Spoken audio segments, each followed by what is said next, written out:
We're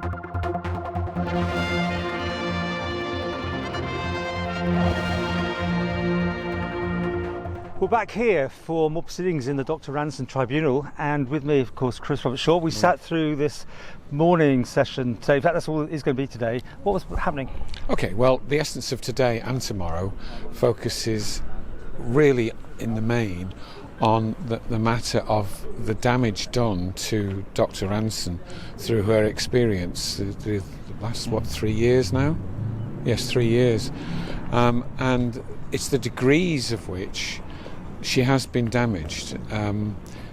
My take on this morning is that both parties, that's the psychiatric assessment made on behalf of Dr Ranson and the respondent's assessment, appear to agree, from my understanding thus far, on a range of issues. What seems to be at question, and what the tribunal will have to decide on, is the degree of damage and how long she will be impacted. And as I said to you in our chats over the weekend, I'm not sort of comfortable about dwelling into the detail of it. We're not professionals, but obviously by the end of the week and beyond, the tribunal themselves will have made a decision on that. But there were some other interesting points this morning that came out at the beginning, and can we discuss them? The first one was who was employing who? Who was employing who? Yeah, that was quite an interesting bit of information. And in fact, I think we already knew that she was on secondment, but who? This is Catherine Magson, I beg your pardon. Yes. Yeah. Catherine Magson was on secondment from a trust in the UK, but the question the tribunal team raised this morning was, who was she on secondment to? And it appears it wasn't the DHSC, so the question posed was, well, who was she actually on secondment to? Yeah.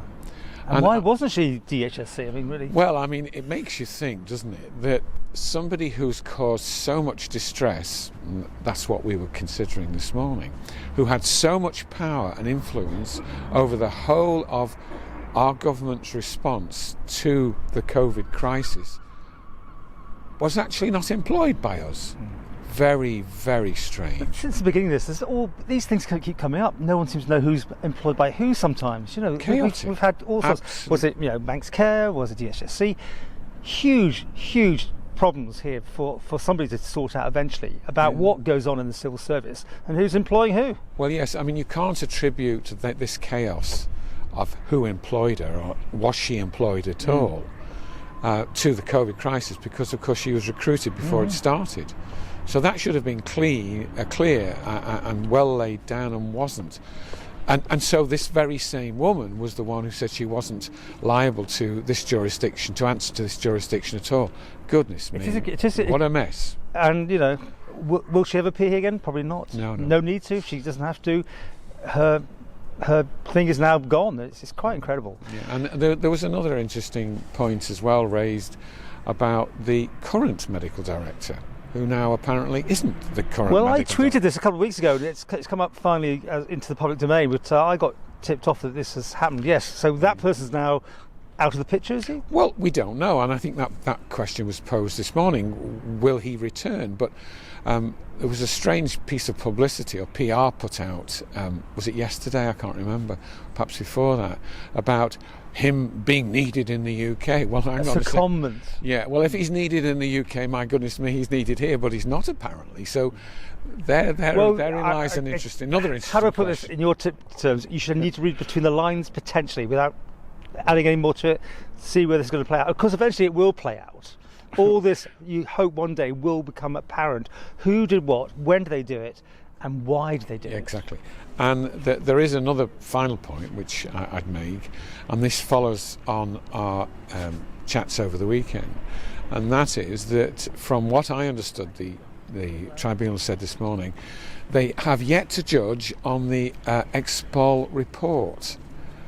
And so any suggestion that government and the AG's department had the right to tumble out their particular opinion of the situation is incorrect, and I repeat with greater confidence than before that the tribunal has been shown disrespect by AG's department. And thinking back on what we were talking about the other day, is if there is concoction of things, it doesn't matter what Expol does, what the DHSC asks people like that to do. If it's a criminal issue, the police themselves would have to take it up, right? Yes, and the tribunal's role in that would be not to a judge. It would simply be to say, we consider that this is sufficiently serious for us to ask the police to consider looking at it. So the £67,000, I think you said? 68. 68. Again, more money being chucked around by some civil servants, potentially trying to keep this thing under wraps as it was at the time. Yeah, and again in our chat, I think, and I would emphasise it again, it shows the degree of power and control that government has over issues. So appertaining to their own staff where things go wrong, are those people being treated fairly, or is the power and money behind government being abused and misused? And I've put it to you on more than one occasion, I think that is the case. Just finally, I've got the second FOI in. I just had to double check what it is, just to make sure I've got the right one. So we're waiting. I'm asking for the Cabinet Office to explain to me if the Chief Minister or anyone there had anything to do with the DHSC involvement with the second appeal. Okay? Because this is a very important piece of information that has to come out, or they decline to tell us, which is potentially what's going to happen. I couldn't believe that it went to appeal at all. And then the second appeal.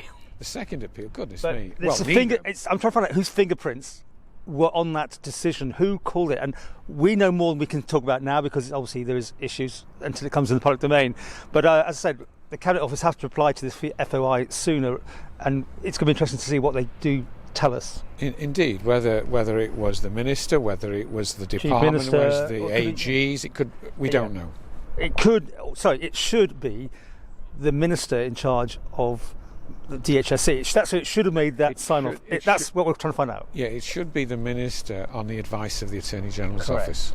We wait and see what happens. Otherwise, proceedings again tomorrow. There wasn't a lot of general public in there today. I don't think because they moved the location. What happened? Maybe it's. Do you think the interest is lost, or we're just not? No, I don't think the interest is lost. I think it's because people, as I expressed to you the other day, uncomfortable listening to the personal details of somebody.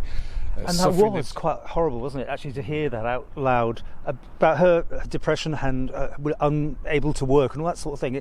This is because they're trying to keep the money down. I'm guessing from their side. I mean, that's what happens. All any reasonable and fair person could take from all of this is for somebody from the UK, Dr Ranson, with her excellent background and experience, coming to the Isle of Man was a great opportunity, and yet in fact somebody who wasn't apparently employed by the Isle of Man and held great power and authority over what happened in the COVID crisis caused chaos, subsequently to result in a huge case that's gone on and on and on. Anybody would be really damaged by that. What was interesting, she did go for a job in Scotland and she got right through all the stages and just didn't get it at the last moment. So this is where the argument is about, was she fit for work or was she not fit for work? And this is what the proceedings are going to be finding out. We'll have to see. Yeah. Okay, so people want to come along tomorrow. It's open to the public. We're not sure it's here or back at the thing, but anyway, you look it up on courts.im. If anybody who wants to listen into this, if they came to in front of the courthouse, they'd soon find out whether it was there or across the road. Okay. 10 o'clock. Tuesday, proceedings continue. And hang on a second, there's one further thing. You promised that you would wash your mouth out with soap about whether it was Thursday or Friday. It is Friday. I won't be here, but we'll have to do a chat. I got my whole thing. Yes, I knew you were going to be right.